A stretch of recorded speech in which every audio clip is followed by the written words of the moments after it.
السلام عليكم ورحمة الله وبركاته. ازيكم حبايبي؟ عاملين ايه؟ وحشتوني جدا جدا جدا وبحبكم في الله. النهاردة ان شاء الله هنعمل مخلل الجزر بطريقة حلوة جدا، واعتمديها عندك طول عمرك. عاوزاكي بصي تعملي الطريقة دي، وانا متأكدة وعارفة ان مش هتغيريها ابدا.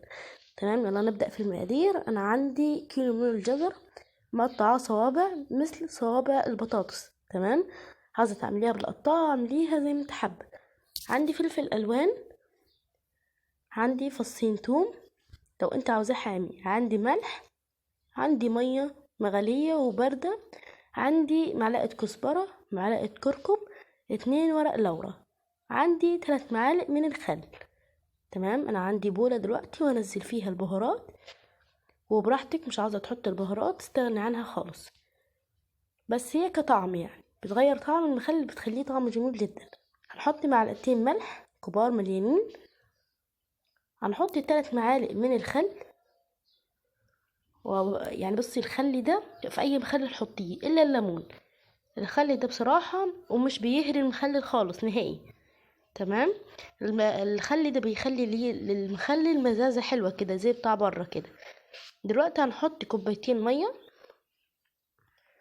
عايزة اقولك طريقة المخلل دي تتقدم جنب اي اكلة، يعني لازم المخلل ده يكون عندك في البيت وخصوصا في رمضان. تمام، هقلب بالمضرب لحد ما كل الخليط ده يمتزج مع بعض والملح يدوب بالشكل ده. هقعد اقلب فيها كويس جدا لمدة 2 أو 3 يعني. تمام، اي حاجة عندك عاملاها بيض بطماطم، اي اكل كده في الشتاء، الاكلات السخنة كده قدمي جنبها مخلل. عشان كده انا هعمل لكم مخللات، انا عملت لكم قبل كده بس ما عملناش الجزر ولا اللفت، هعملهم لكم واعتمديها عندك واعمليها وقدميها جنب اي اكلة.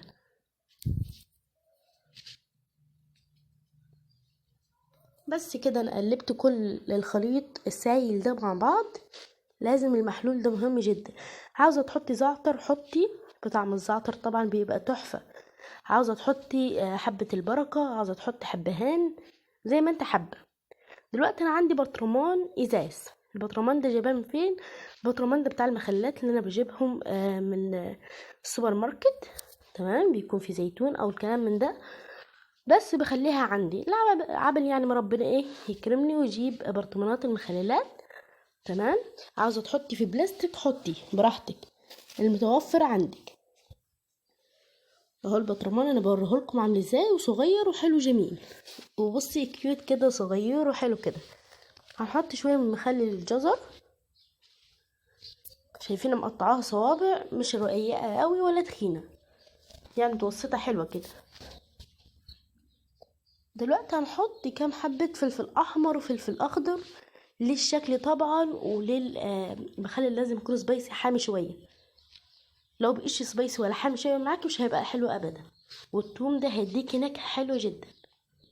اهم حاجه الثوم، اوعى تستغنى عنه. وهحط في المخلل بالشكل ده.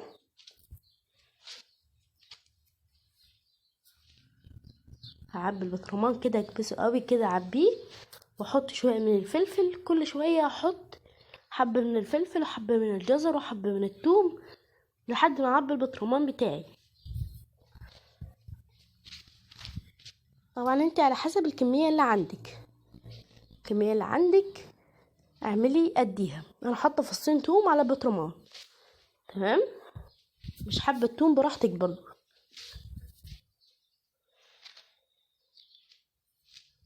بس كده، وهعبي في المحلول لحد ما اعبي البطرمان بتاعي. تمام، ولازم احط واحده لورا طبعا عشان ايه ياخد من طعمها. ما خدناش من طعم اللورا لسه، لان المحلول عاملينه دلوقتي، فاحنا هنحط واحده في البطرمان عشان خاطر طبعا تديكي نكهه حلوه كده. بصراحه بحب المخللات جدا، وبصوا من اعظم الناس اللي بتحب المخللات ناس كتير قوي، فلازم يكون عندك المخلل. تمام، هعبيها بالشكل ده لحد ما اعبي البطرمان للاخر. عايزه اقولك الكزبره برضو بتخلي نكهه حلوه جدا للمخلل بتاعنا. بس كده انا عبيت البطرمان كويس وهقفله بالشكل ده. شايفين شكله عامل ازاي؟ بيفتح النفس وزي العسل. عايزة تستغنى عن الكركم واستغنى عنه برضو، بس انا بحبه بصراحة وبستغله في اي حاجة لانه مفيد جدا.